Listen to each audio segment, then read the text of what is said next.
Now let's dive even deeper in the course catalog data set. For this, we're going to continue where we left off and work on a few more puzzles to select different rows from our data set and see a subset of our observations. So for puzzle number 3, this asks, using the course catalog data set that's stored in the data frame DF, complete the following puzzles. The first, now we're just giving a description of what we want the code to do. So we already have our code loaded up in a data frame DF. Hmm. And this is going to contain all of the courses offered at the University of Illinois. So our first thing is to select the first 10 courses that are listed in the data frame. So in doing that, we are going to see that in the cheat sheet, we have a command that looks like df.head, select the first n rows. So using the format of this, I'm going to simply write df.head, and then it's going to specify in the parentheses the number of rows I want. So it's going to we want a number to denote the number of rows we want. This says to select the first 10 rows, so df 10 inside the parentheses. And Carly, Yeah. So it looks like I got 10 rows starting with AAS 100, ending with AAS 246. so we know this data set is organized from the very first major, Asian American Studies, AAS 100, going all the way down to Zulu being the very lastly numbered major subject area inside of our department. So we see that head at 10 indeed selected the first 10 rows. The second part of this puzzle is we want to find 7 courses with the largest course number. So looking at a cheat sheet, we can see that we have available a number of different commands, but one of these commands is df.inLargest, which selects the largest, selects and orders the top in entries. And it's going to require us to specify how many entries we want, the in value, as well as the name of the column where we want to select the data from. So if we want to select the 7 courses with the largest course number, I'm going to go ahead and first write the cheat sheet version of this by saying df.inLargest. And this command is going to select the in largest. We want in to be 7. We want the 7 largest courses, and then a comma to specify what do we want to select by. And we want to select by the largest course number. So we want the 7 largest selecting by the variable number. And the capitalization needs to be exactly the same as we see in the data frame. So NUMBER with the capital N. And Carly's been following along, typing this exact command. So Carly, if you run df.inLargest, 7 comma number, what courses do you see? Ooh, so actually it's all law courses because they're in the 700s. The biggest one is Law 798, which is a 7 hours course. So the largest course number at the University of Illinois, we've learned, is 798. So these are courses that you rarely see because anything above the 500 level are considered professional level courses. So law is a professional degree, Hmm. and it makes sense that their courses are going to be named and numbered in the 6 and 700s. Yep, these are graduate courses, so that definitely makes sense. And then if we look at what the 7th entry is, what do we see the 7th entry is? Law 792. 792. So you can see that there's an ordering that goes on with this data as well. That what Python has done when we ask for the in largest, it's going to give us the first largest, then the second, then the third, then the fourth, then the fifth, then the sixth, and the seventh largest. So it orders all of the data and then specifies, and then displays the 7 largest once it's ordered the data. So the third question is, let's randomly select the first 1% of randomly select 1% of all of the courses offered at the University of Illinois. So what we want to do is we want to find out how can we select a percentage of courses. And here, another one of the subset observation options is df.sample, where we specify what fraction of the courses we want to select. So using df.sample, I'm going to go df.sample again.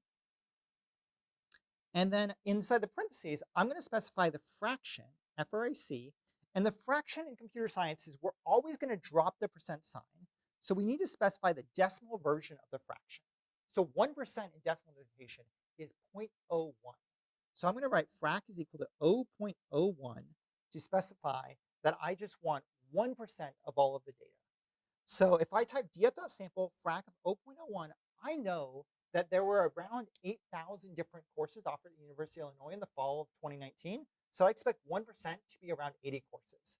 So Carly, what do we see? That's exactly what we got, Wade. We got 86 courses, so the same 10 columns. Awesome. And then this is going to randomly select them. So what's the very top course, just out of curiosity? Music 453 special topics for organs. Okay, so an organ course. Awesome. Yes.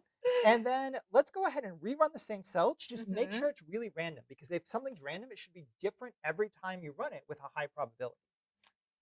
And it definitely is. It is ABE 398 special topics. Oh, interesting. ABE, that's agriculture and bioengineering. Oh, So, your college. yeah, an engineering course. And we see that every time you run df.sample, it's going to randomly choose from all of the courses another set of courses. So when you think about experimental design, if you need to grab 50% of the participants in one group, you can use frac equals zero point 0.5 to grab 50% of the courses. What a great idea. So I have just one more set of puzzles for you for this series, and that is puzzle 4. So reversing the role, what I want to do is I want to have us look at the code and look at the cheat sheet and see if we can infer what this code does. So the first bit of Python is df.iloc 100:110. So if we look at this, if we look at the cheat sheet, we see that iloc selects rows by position. So if we do df.indexLocation, so this is the index location, and we're going to specify where do we want to start and where do we want to end. So I expect this line of code to do is I expect this code to select all rows with the index in the range 100 to 110. So Carly, if you go ahead and type Yes. df.iloc, I-L-O-C, Hmm. square brackets 110:1, sorry, 100:110, and then press enter, what do you see when you run this code? 100 colon 110. 110. I see 10 rows starting with index 100 and ending actually with index 109, Yes, so this is not 110. that's a really interesting observation, a really important point. So I say in the range 110 to 100 to 110, and this is an interesting feature about how ranges work inside of Python. So whenever we have a range is going to specify a starting point, Hmm. and a range is going to specify an ending point. But we never get to the ending point. So we get up to the ending point, and then as soon as the computer advances to that ending point, as it's about ready to read the 110th row, it says, hey, I've got there. I'm going to stop. So it Done. doesn't actually do anything with the 110th row. So when I say the range 100 to 110, that means we display 100, 101, 102, all the way up to 109. And we don't display the 110th index. Last one is a little foreshadowing for a more advanced concept that we're going to be diving into. And that is, if we have a data frame and we look at the df at a inside square brackets, it's going to allow us to specify a conditional on what data we want to look at. So here I have df at df.subject equals math. So just looking at this code, I see on the cheat sheet we have extract rows that meet a logical criteria.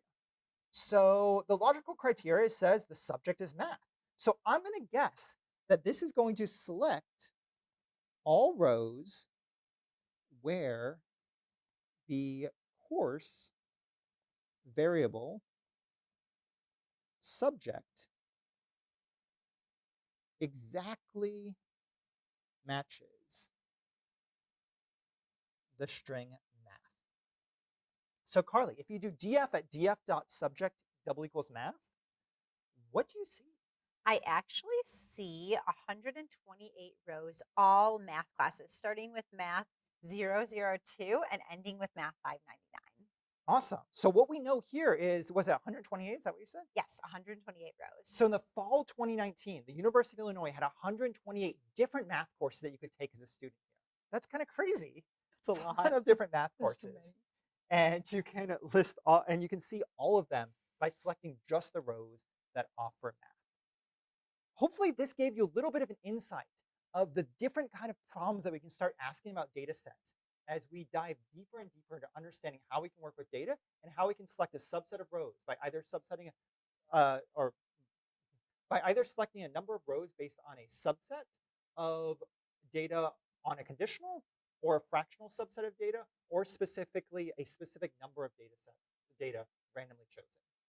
So we'll keep nerding out more and more with this data. Have fun.